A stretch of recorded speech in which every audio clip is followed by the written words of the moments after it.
Anybody that falls into the live chat, I appreciate it. Consider subscribing to the channel if you like the way any of the information is being presented or broken down, discussed, preview, review, recap, analyze, criticize, so on and so forth. And then leave your comments. I don't think I know all of this stuff. I'm just trying to start a different type of conversation. That's it. Let's jump into it. I'll start out. I'm gonna get into this fight this Saturday on the Zone Boxing between WBC super featherweight champion Terry Belter Harper against Ohio's own Alicia Baumgardner. This is Baumgardner's first crack at a world title. And I don't have a lot of interest in the rest of that card, but I'll talk about why this one stands out to me personally. And then also I'll start with this matchup last night that we saw between the number 1 and number 2 picks in this past NBA draft. So that would be the Pistons visiting Houston at the Toyota Center. And it pitted number 1 pick, Cade Cunningham of the Pistons, against number 2 pick, Jalen Green of the Houston Rockets, obviously. These guys, first thing to think is these guys have totally different responsibilities for their respective clubs. Cade is, the reason why the Pistons went with Cade, from what I understand, is they respect or appreciate his Cade Cunningham's maturity and leadership qualities. And they're really expecting him to be the point guard of the future, the face of the team, and build everything around him. And obviously with his size and his combination of size and skill set, we finally can rejoice that we have that perimeter that perimeter player with good size and length, that maybe can do, I don't know if he can quite do what 4 positions can do, but definitely 3 positions with small forward, shooting guard, and guard. So what I like, the kid had 20 points, 4 rebounds, 3 assists. I was expecting a little bit more on the assist side, honestly. But the 20 points is great. I think he was pretty decent from behind the 3-point line. And I just see the guy running the team, being able to shoot the ball, distribute the ball, get tough shots, finish in traffic, can play all over the court.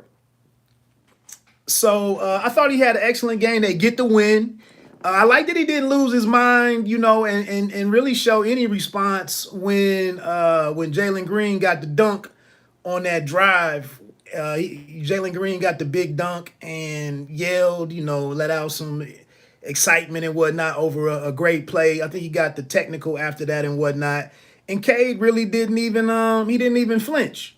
So I like the maturity that I'm seeing in the young man. This is only like his second or third game, that he's played coming off of the injury to open the season. So, I saw a little bit of the look with him and Killian Hayes in the backcourt. Isaiah Stewart didn't have a big offensive night, but I saw him. Can this young nucleus come together, and can they give Coach Dwayne Casey the time to craft what the future team is going to be? Right now, I don't think winning is really imperative as much as the team is taking steps towards being formidable in 2 or 3 years. I mean, that is no way to overcome. There's no way to cut, to shortcut the process. So, Jeremy Grant showed up big last night. I think he had 13 points in the third quarter, finished with 35 overall. So he continues to be a great acquisition from the front office. I think Troy Weaver orchestrated that. Sadiq Bey made the all-second team, I think, last year, all-rookie. He put in 16 points, 9 rebounds. I saw him putting the ball on the ground a little bit more, pushing the pace in the transition game a little bit, shooting it, showing some leadership, adding a little physicality. He's a pretty big guy and whatnot. So I like what I continue to like what I see in the development of Bey. And he could be one of the fixtures on the team moving forward. Another thing that I really like, this Kelly Olynyk pickup. I don't care what nobody says. Kelly Olynyk can score the basketball efficiently. Maybe there are some deficiencies in his game if he's asked to do other stuff defensively. I don't know. But the dude can knock down the three. He takes pretty smart shots. And I see the dude, he finished with 13 last night. I see him only need, six to eight shots to contribute, to get into double digits and whatnot. So I like that. Josh Jackson, only not only, but 8 points last night, 8 rebounds, 4 assists. I think, he continues to be an important part of turning things around. How does his role develop moving forward? He is a guy that gives the team some length, can play defense, can do some slashing, can do some rebounding. So we'll see what goes on there. I thought it was a good win. 112-104 was the final score. It was on the road. It's the second win of the season for the Pistons. Only one win for Houston. And maybe this is the start of a pretty healthy rivalry. Watching these guys, who knows if either one is with the same team 4 years from now. So, and then just on Jalen Green, the dude, he seems to be a little more explosive or athletic and whatnot. Good scorer. Right now, he's just, it looks like his role is just to go and score. Get out in the open court, dunk. He has the green light when he wants to shoot it. So totally different systems. I'm interested. I'm here to see what happens for both of them. Now, getting into this fight, this women's fight. A few weeks back, California, I think Los Angeles native, Jamie Mitchell went over to the UK, faced Shannon Courtenay, and came home with a bantamweight title. I think it was just bantamweight. Let me check here. Yeah, the WBA. No, I'm sorry. Yeah, WBA world title is what she came home with. Bantamweight. She easily defeated Shannon Courtenay, who lost her title on the scale. It was a pretty competitive match, but Mitchell was the better woman, clearly, and she ended up getting a decision, coming home as a world titleist. 2 weeks ago, we saw Mary McGee out of Indiana go over there and face, I think, WBC champion Chantel Cameron. From what I found out, or what it sounds like, McGee might have been dealing with some weight issues throughout fight week. Looked a little sluggish in the fight, had been inactive since February of 2020. And while she went out there and was gave a great effort, just didn't seem like she had her A game with her throughout most of the fight. And Cameron is what she's been advertised to be. So she was McGee was unsuccessful in unifying the titles. That was a 140-pound unification bout. McGee comes home, needing to regroup a little bit. This week, we have another American going over here to the UK in her first world title fight. And that is Fremont. I know she's training out of Detroit right now at Superbad. Is that the name of the gym, Superbad? But we have Alicia Baumgardner. And, Alicia is her shot. I'm getting these text messages while I'm talking, but it's her shot. She had a chance last year during the pandemic to possibly face the WBO title holder, who is now unified, Michaela Mayer. They were going to fight on ESPN. Unfortunately, she wasn't given enough lead time, and her team decided to boot that opportunity. There was some back and forth online, and the fight didn't happen. We just saw that Michaela Mayer ended up fighting Maeva Hamadouche last week in the unification title. She picked up Hamadouche's IBF title. And so we'll see what's next for Michaela. And fortunately, Baumgardner was able to move on to a better opportunity in fighting for this world title with the appropriate amount of lead time to get ready for that.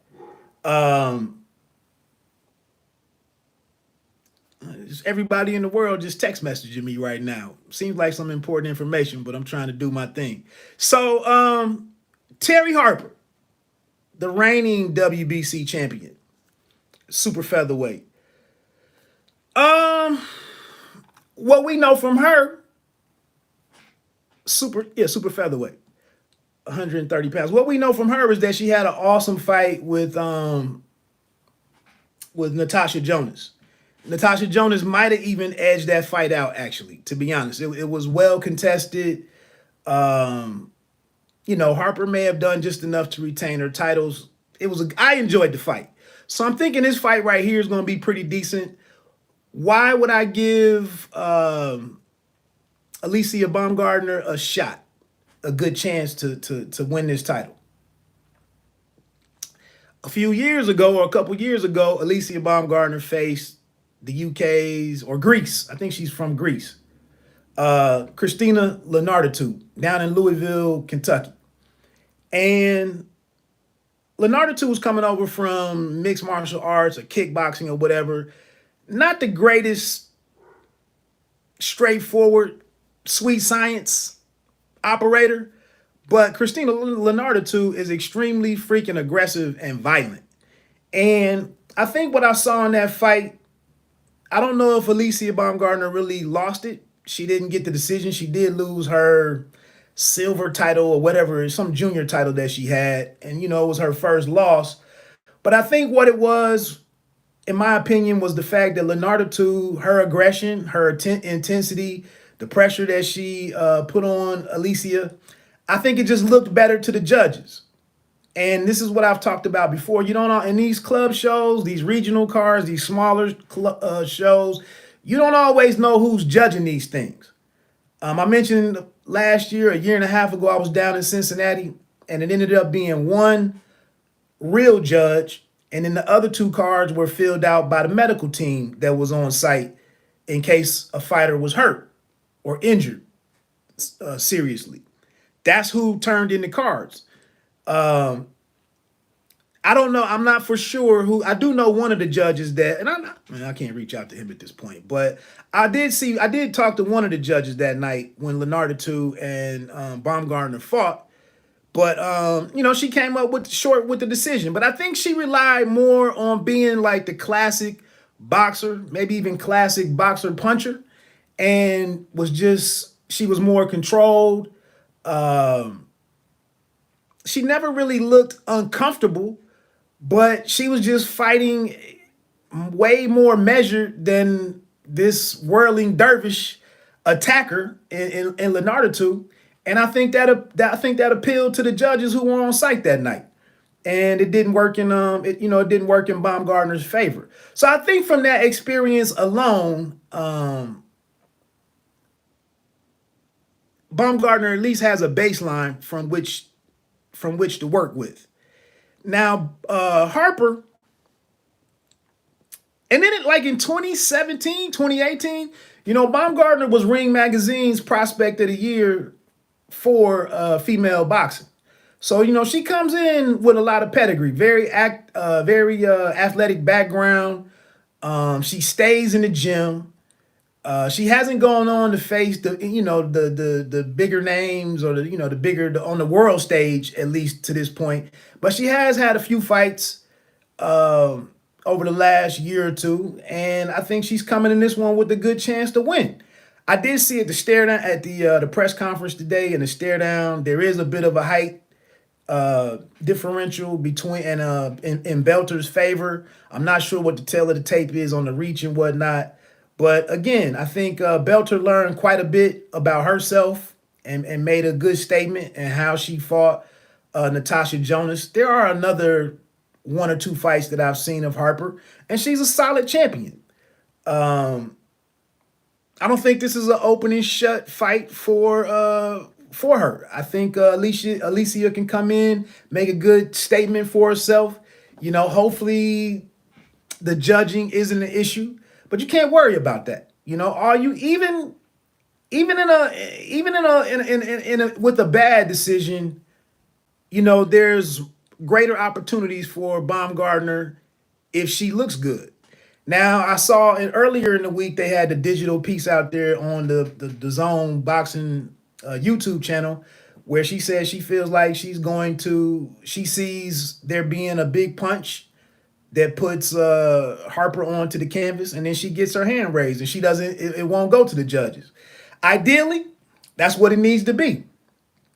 I do think, as I've seen Baumgardner step up in talent and whatnot, after those first 7 or 8 fights or whatever, once she started stepping up in competition,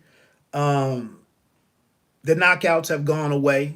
But I still think, like I said, she's very athletic, good power, explosive. She wrestled or something in high school or back in school, did track. A classic boxer. I think that's what she is, with good power.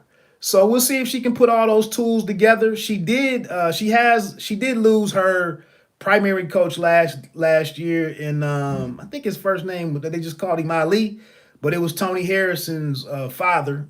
He did pass away, COVID related situation, and now she's moved over underneath Tony Harrison's brother. I cannot remember his name off the top of my head, but they stayed. Like I said, they stayed in the gym. They stayed ready. Unfortunately, the fight with Michaela, they didn't bite on that opportunity, but things have worked out for her, and here she is. I think she looked pretty composed at the press conference. Being on the world stage with more microphones, more obligations on fight week and whatnot, it looks like she's handled all that pretty well. The weigh-in will be tomorrow, and we'll see what happens. I know a lot of these channels, man. They have these relationships with different fighters from their hometowns or their areas or their native states and whatnot, and they refuse to acknowledge any merit for the opposition. I don't do that.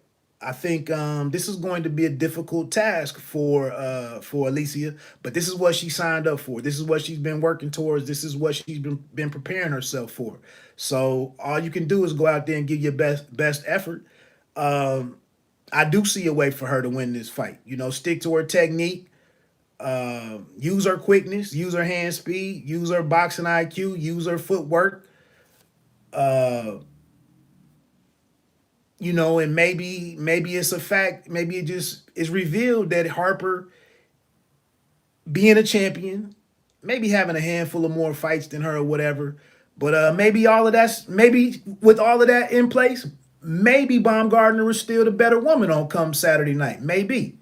So we'll see. I don't know if I can't predict it. It's challenging to predict knockouts. Sometimes I got a good feel for a match, and I feel like one of the fighters might have to get off the canvas once or twice.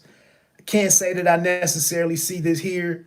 I mentioned there was another fight with Kirsty Simmons a few years ago, also in Louisville, where Baumgardner faced Kirsty Simmons, who I believe was southpaw. I think Simmons is from Detroit, but maybe lives in Colorado, lives and trains in Colorado, if she's even active anymore. And I thought she gave, it was a split decision in Baumgardner's favor, but I felt like Simmons, that southpaw stance really seemed to have Baumgardner off of her game a little bit and allowed for it to be a split decision versus just a clean, unanimous decision and whatnot. But like I said, the Leonardo 2 fight, while she lost it, I think it was a lot of growth that she experienced. And that could lead to maybe you can't rely on no clean boxing and being sharp and looking good. Maybe you have to adjust your style and your aggression, your intensity, your violence how fierce you fight. Maybe you need to adjust that according to the to the opponent that's in front of you and what they're presenting to you. So I think with that one loss going over here, maybe that stays in her mind. And she said some different things on Instagram. No smiling. I saw her post a little while ago with the video of the stare down, and she said something about no smiles over here, all business. That's what it has to be. So let's go, Team Baumgardner, and shout out to Terry Harper on taking this fight. She's coming back from an injury that was sustained against Jonas. It's a great chance. Shout out to DAZN for continuing to put on competitive women's bouts and support women's boxing. I was in a press conference yesterday for Terrence Crawford and Sean Porter. I was on the virtual press conference for that, and top ranked CEO Bob Arum talked glowingly about women's boxing. I couldn't get in a question, but because he was talking about Michaela Mayer and Maiva Hamadouche, and he said it was a Fight of the Year candidate. And my question would have been, okay, well, is that part of your scouting department? Any chance in adding some other women to the top ranked roster and incorporating more women's fights into some of the ESPN Plus action? I see a number of different women out here, on Instagram that I keep an eye on. How their careers are progressing, and it looks like it's some opportunity there. So, are you going to take advantage of that based off you being pleased on this unification fight that you guys made as the headline, as the main event for your card? We just see, like I said, Cameron and McGee were one half of the final four that the zone has, with the other two being Kaylee Reese and Jessica Camara. I think they fight next weekend on the undercard of Demetrius Andrade, middleweight champion Demetrius Andrade, and Jason Quigley. So they had the final four. The zone had the semifinals with Cameron and McGee, and now Reese and Camara. And then the winner of Reese and Camara will face Cameron on a future card. So I think that was a great division to key in on. And again, the Cameron McGee fight was excellent. It was hard fought. And we'll see what happens this weekend with Alicia Baumgardner going out trying to shock the world against, solid champion Terry Belter Harper. Let me get on off here, man. It's the end of my lunch break. Checking in for the day. I would get into Gabriel Rosado, who's trying to play spoiler once again against Jaime Munguia. And by the way, I mentioned on another video, this gives me a chance I let my year subscription go with DAZN last month. And, I was taking a look at, do I want to go and make that commitment again, that 12-month commitment again, and throw $100 down and just take what they give me? Or do I want to take a closer look at the monthly schedule or any block of 30 days or 31 days? Harper by KO. What's up, Chinese Yoda? I disagree, but I mean, I respect your opinion. I didn't see Harper KO Jonas, so I don't have any real reason to expect that she just KO'd, then he just left. Anyway, this is a good opportunity really for me to sit here and look at the block of fights that are coming up for DAZN and be very comfortable with paying $19 or $20 or whatever it is for the next 30 days to get, we got Devin Haney and JoJo Diaz, already mentioned, Andre and Quigley, maybe Chisora and Parker too, or Parker and Chisora too is out there. I thought there was one other fight that kind of had a bigger name to it. It's not Ryan Garcia. He's not fighting right now. I can't remember what that other card was out there, but seemed like it was a good stretch of fights coming up. You know, to go on and put down that $20 and cash in on some good boxing action. Let me get on off of here again. My name is Wood. We will start putting up some more information again on bitedownboxing.com. I needed a break as the only guy writing over there. I just ran out of, I just hit writer's block, you know. One guy trying to cover a sport with 18 divisions with 4 champions each, you know, 4 or 5 different boxing platforms. You know, I only got 2 hands and one brain with 2, what do they call that? The 2 sides of the brain and whatnot. I can only do so much. So let me get on off of here, man. Bite down boxing. Don't let them count you out. Pay me no mind. Sports and entertainment. You don't have to be great to start, but you have to start to be great. Let's go, AB. I'm out. Peace.